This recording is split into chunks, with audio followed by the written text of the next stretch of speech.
Sudah. Hidup. Itu ya. Hidup. Assalamualaikum warahmatullahi wabarakatuh.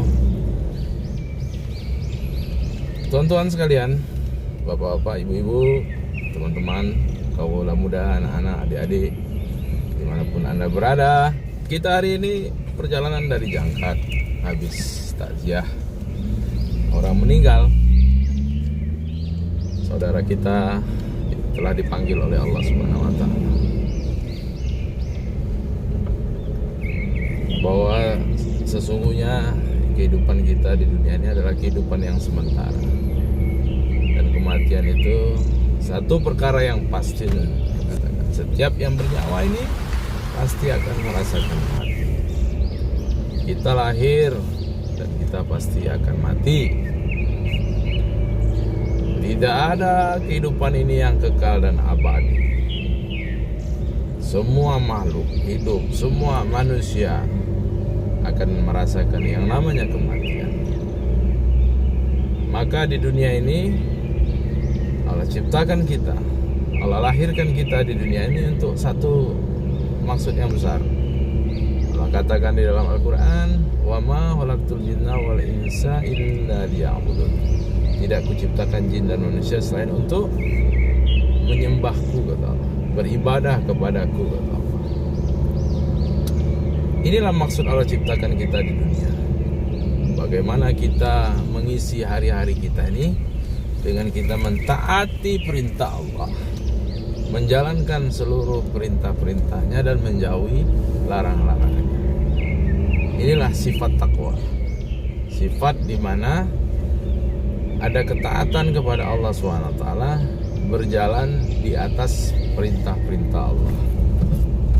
Manusia yang hadir di dunia ini sesungguhnya semuanya dihadirkan, dilahirkan, dan nanti akan dimatikan.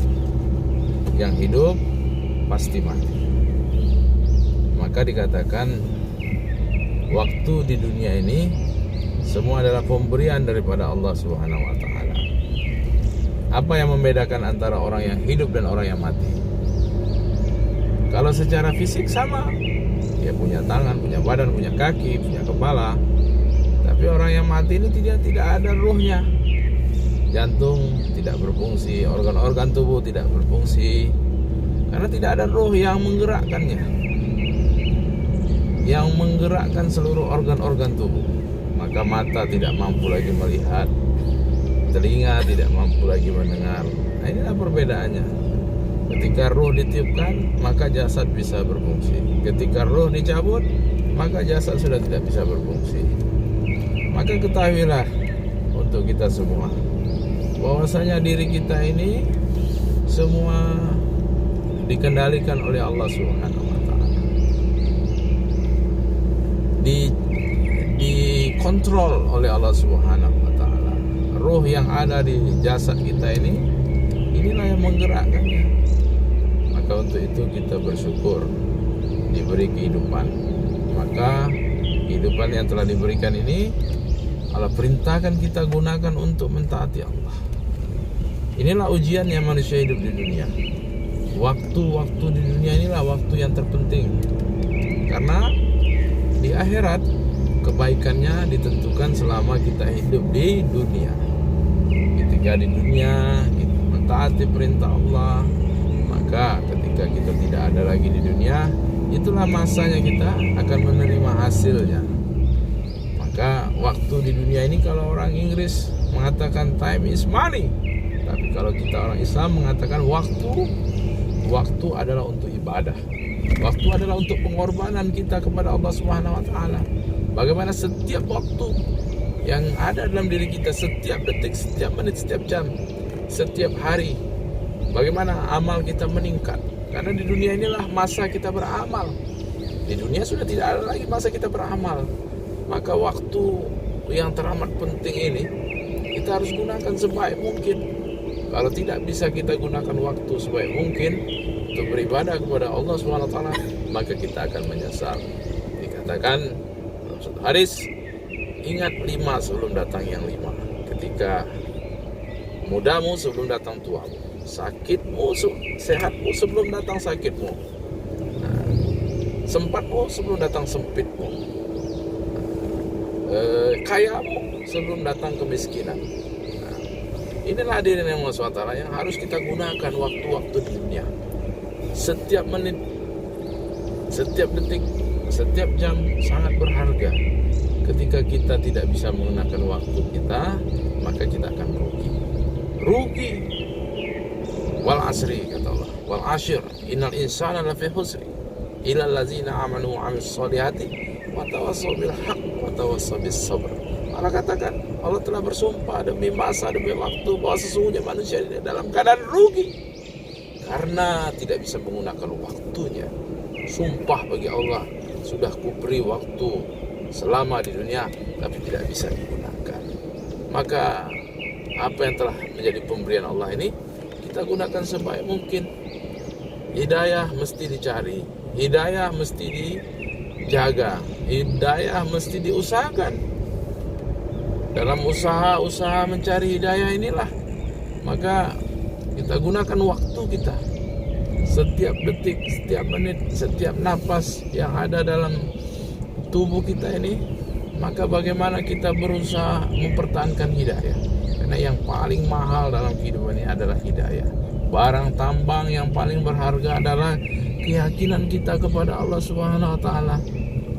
Kalau di dalam perut bumi barang tambang yang mahal, intan, berlian, emas dan sebagainya dicari orang, maka di dalam diri kita ini ada juga barang-barang tambang yang mahal, yaitu keimanan kita. Keimanan itu yang paling mahal. Ketika kita di dunia tidak beriman kepada Allah Subhanahu wa taala, maka kita akan mendapatkan kerugian yang sangat besar di akhirat nanti. Orang akan meminta kepada Allah dikembalikan ke dunia ketika dia sudah di akhirat, ketika sudah dikubur, ketika sudah di mahsyar.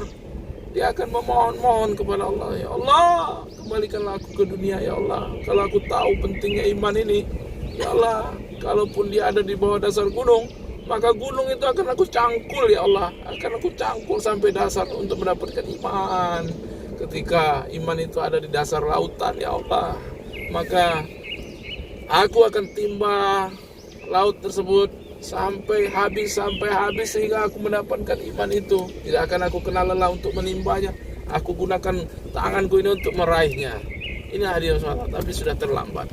Maka inilah kesempatan bagi kita. Selagi kita kuat, selagi kaki kita bisa, kita gunakan untuk beribadah kepada Allah. Kita gunakan untuk melangkahkan kaki untuk menuju masjid. Ada orang tua, dia mau beribadah, dia mau, tapi dia tidak mampu. Maka kita hari ini, ketika kita mampu, kita gunakan sebaik mungkin kesempatan kita ini untuk beribadah kepada Allah. Ketika kaki kita ini kuat, ketika tangan kita kuat, ketika badan kita kuat, gunakan untuk melangkahkan kaki ke masjid. Karena inilah perkara yang paling penting dalam kehidupan ini, perkara mentaati perintah Allah. Kita boleh mengisi kehidupan kita ini dengan pekerjaan kita, dengan pertanian kita, dengan jabatan kita, dengan pendidikan kita, dan macam-macam kesibukan. Tapi gunakanlah kesibukan kita itu untuk mencari ridho daripada Allah SWT. Kita bertani, kita mencari rezeki yang halal. Bagaimana kita bisa beribadah, menggunakan waktu kita untuk mentaati perintah Allah. Kita berdagang dengan perkara yang halal. Tapi ketika datang perintah Allah, maka pekerjaan kita itu kita tinggalkan. Datang panggilan azan, maka semua pekerjaan kita itu kita tinggalkan. Hayya 'alas shalah, hayya 'alal falah. Maka yang sibuk dengan kerja-kerjanya, maka ditinggalkan. Yang asik sedang menukang, memasang batu, tinggal satu saja batunya, maka dia tinggalkan pekerjaannya itu untuk menyongsong meraih kebesaran daripada Allah SWT. Maka hadirin SWT, kita diciptakan di bumi ini hanya sebentar saja. Kalau dalam waktu dunia 60-70 tahun rata-rata kita hidup, tapi sungguhnya untuk waktu akhirat hanya 2,5 menit saja. Kalau ibaratnya itu hanya mampir ngombe, hanya mampir minum kita hadir di dunia. Tapi dengan waktu yang sedikit itu amat menentukan masa depan akhirat kita. Hari ini orang sibuk mencari masa depan dunianya, tapi lupa dengan masa depan akhiratnya. bahwa sesungguhnya kehidupan yang kekal dan abadi itu adalah kehidupan di akhirat. Kehidupan di dunia ini kehidupan yang sementara saja.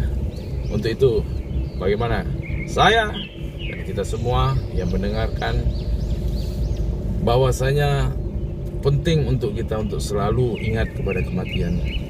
Dan kematian itu pasti. Dan Nabi mengatakan, orang yang paling cerdas di dunia ini adalah orang yang banyak ingat mati dan banyak buat persiapan kematian ini untuk berjumpa dengan Allah, untuk memberi persembahan atas imannya, atas ketaatannya, atas ketakwaannya kepada Allah SWT. Semoga kita semua yang masih ada di dunia ini bisa gunakan waktu ini sebaik mungkin, seefektif mungkin untuk kita beramal. Karena masa di dunia ini adalah masanya beramal. Ketika kita sudah sampai di akhirat, itu adalah masa perhitungan, masa hisab, masa daripada perhitungan amal-amal kita. Semua nanti akan dimintai catatan amalnya. Apakah catatan amal ini akan diterima dari tangan kanan, atau catatan amal ini akan kita terima dari tangan kiri? Atau apakah catatan amal ini kita terima secara utuh, atau catatan amal ini habis? Karena apa? Kita menjadi orang-orang yang rugi. Rugi karena apa? Catatan amal kita dipotong untuk membayar kepada orang-orang yang telah kita zolimi, sehingga kita menjadi orang-orang yang rugi. Bahkan kadang-kadang amalnya habis, dosa orang yang kita zolimi itu malah dilimpahkan ke kita. Nauzubillah min dzalik. Semoga Allah SWT mudahkan kita dalam beramal, menjaga diri kita, menjaga waktu-waktu kita untuk beribadah kepada Allah. Selalu ingat akan kehidupan akhirat, karena kehidupan akhirat itulah kehidupan yang teramat penting dan sangat penting. Mudah-mudahan apa yang kita bicarakan ini ada manfaatnya untuk kita semua. Subhanallah bihamdi, subhanakallahumma wa bihamdika, asyhadu an la ilaha illa anta, astaghfiruka wa atubu ilaik. Assalamualaikum warahmatullahi wabarakatuh.